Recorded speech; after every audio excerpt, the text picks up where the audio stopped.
کہ کیا ایسا تھا رسول اللہ صلی اللہ علیہ وسلم کے پاس کہ وہ ڈیلی موٹیویٹڈ ہو کر اپنے بیسٹ لیول پر زندگی گزارتے تھے. حالانکہ ان کی پرابلمز میں ابھی آپ کو بتانا شروع کروں تو آپ لوگوں کو یقین ہی نہیں آئے گا. پروفٹ صلی اللہ علیہ وسلم یتیم تھے. ایک 6 سال کے بچے کے لیے اپنی والدہ کو فوت ہوتے دیکھنا اپنی آنکھوں کے سامنے, سفر پہ, وہ بھی سفر پہ, اس سے بڑا ٹراما تو ہوتا ہی کوئی نہیں. اور کئی لوگ اس ٹراما سے نہیں نکلتے ساری عمر. آپ دیکھ لیں گورے اپنی موویز میں دکھاتے ہیں کہ جی فلانے کو ٹراما وہ ابھی تک ہیل نہیں ہوا, گورا وہ شراب پی کے ہیل کر رہا ہے اپنے آپ کو. تو یہ ٹراما تو ہیل کیسے ہو گیا اور اس لیول پہ جا کے رسول اللہ صلی اللہ علیہ وسلم کی پرسنالٹی نکھری.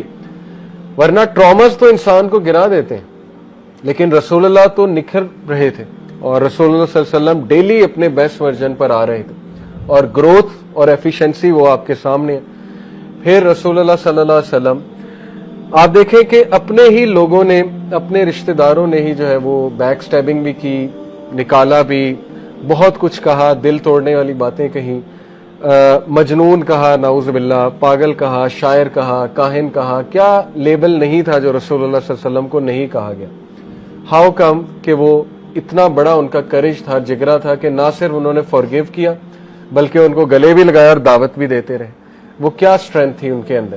اور پھر دیکھیں انہیں نکال دیا یا کہہ لیں کہ بس انہوں نے اتنی زیادتی کی کہ شیب ابی طالب کا واقعہ ہمارے سامنے موجود ہے, بنو ہاشم کا بوائے-کاٹ. اور یہ چھوٹی بات نہیں ہوتی ہے کہ آپ کا بوائے-کاٹ کیا جائے اور آپ ایک یہ پریشر بھی لیں کہ میرے فیملی والوں کا کیا بنے گا. انہوں نے یہ پریشر بھی ڈالا کہ ہم اس کی فیملی کا بوائے-کاٹ کرتے ہیں, تجارت روکتے ہیں تو شاید یہ رک جائے. اب وہ پریشر بھی لینا کتنی بڑی بات ہوتی ہے کہ اب تو لوگوں میرے ساتھ وہ میرے گھر والوں کو بھی ٹارچر کرنے پہ آ گئے, میرے صحابہ کو بھی ٹارچر کرنے پہ آ گئے. اس کے بعد آسانی آنی چاہیے تھی شیب ابی طالب کے بعد, جنرلی اسپیکنگ. لیکن اس کے بعد کیا ہوا, حضرت ختیجہ کی ڈیتھ ہو گئی, لو آف ہز لائف. اور سہارا, ظاہر بہت بڑا سہارا ہوتا ہے نیک بیوی, تو وہ ان کی وفات ہو گئی. ہم جیسا بندہ تو اب تک پاگل ہو چکا ہوتا, سوسائڈل تھاٹس آ رہے ہوتے اور پتہ نہیں ہم نے کیا کر لیا ہوتا, کہیں سے چھلانگ مار دی ہوتی کہ یہ کیا ہوا. لیکن حضرت ختیجہ کی وفات ہو جاتی. اس کے بعد کیا ہوا, ابو طالب کی وفات. اس کے بعد سب سے پینفل طائف کا واقعہ. حضرت عائشہ نے پوچھا جنگ احد کے بعد کہ کیا یہ سب سے پینفل دن ہے آپ کے لیے, فرمایا نہیں, طائف کا واقعہ. اور طائف میں خود گیا ہوں, اس کی گلیوں سے ابھی تک ایک سیڈنس اور ایک غم ٹپک رہا ہے. وہاں جہاں ہمارے رسول اللہ صلی اللہ علیہ وسلم کو پتھراؤ کیا گیا, وہ ایک عجیب سی غم زدہ سی جگہ ہے. تو یہ اس کے بعد کیسے آپ امیجن کر سکتے ہیں کہ سم ون میں اسٹینڈ اپ. طائف کے بعد ہسٹورین لکھتے ہیں کہ کوئی اور ہوتا تو وہ یہاں پہ گیو اپ کر جاتا, رسول اللہ صلی اللہ علیہ وسلم کے علاوہ کوئی اور ہوتا.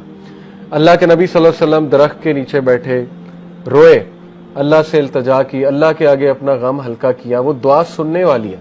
کبھی آپ وہ دعا سرچ کر لیں, طائف کے بعد جو دعا انہوں نے کی کہ اللہ آپ نے مجھے ان کے حال پر چھوڑ دیا. پوری شکایت کی لیکن ان اے ویری سنسیئر سینس اللہ تعالیٰ سے, جو ظاہر ہے انہوں نے بیان کیا اپنا غم کہ اللہ کیا آپ مجھے چھوڑ دیں گے, ان لوگوں کے حوالے کر دیں گے, میرے دشمنوں کے حوالے کر دیں گے. اتنے دل کھول کے اللہ سے بات کی انہوں نے. اور دیکھیں پھر اللہ تعالیٰ نے کیا مدد بھیجی, فرشتہ آیا, اس نے کہا کہ میں ابھی حکم دیں, میں ان کو 2 پہاڑوں والا فرشتہ ابھی جو ہے کچل دیتا ہوں.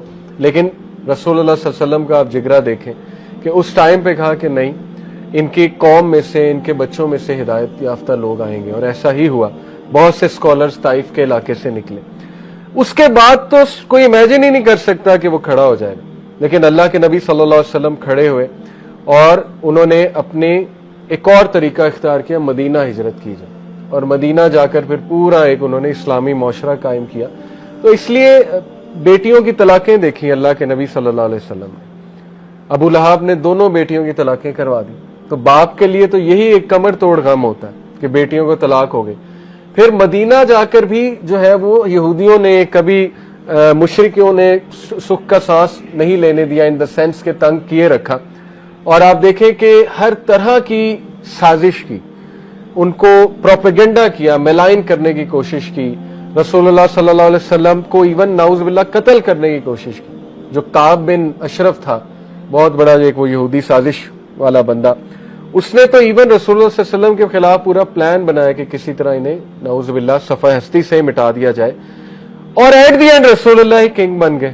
فتح مکہ ہوئی اور وہاں آ کر رسول اللہ صلی اللہ علیہ وسلم کے سامنے وہی لوگ آئے جنہوں نے پتھراؤ کیا تھا, تنگ کیا تھا, اجڑی پھینکا کرتے تھے, کیا کیا کرتے تھے.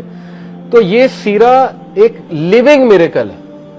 آپ کو دنیا میں کسی شخص کی ایسی بایوگرافی نہیں ملے گی اور آپ حیران ہو جائیں گے یہ ہوا کیسے. آپ دیکھیں سب سے جو میریکولس بات ہے وہ یہ کہ وہ امی تھے. امی کو ہم کہتے ہیں ان لیٹرڈ, الٹریٹ جو ہے وہ ایک ڈیروگیٹری ورڈ ہے. ہمارے نبی الٹریٹ کہیں سے نہیں تھے, بلکہ ہمارے نبی بہت حکمت والے, بہت وائز, کیونکہ وہ بہت زیادہ سالیٹیوڈ پسند کیا کرتے تھے. یہ بھی علم کی ایک شاخ ہے نا کہ بندہ سالیٹیوڈ میں جائے اور غور و فکر کرے. غور و فکر بھی علم ہی ہے اور حکمت ہے.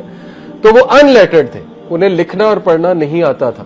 ایک ان لیٹرڈ انسان کس طرح سے ایسے ایڈمنسٹریٹرز کریٹ کر دیتا ہے جو دنیا کو ایڈمنسٹریشن اور پبلک ایڈمنسٹریشن کے رولز دیں.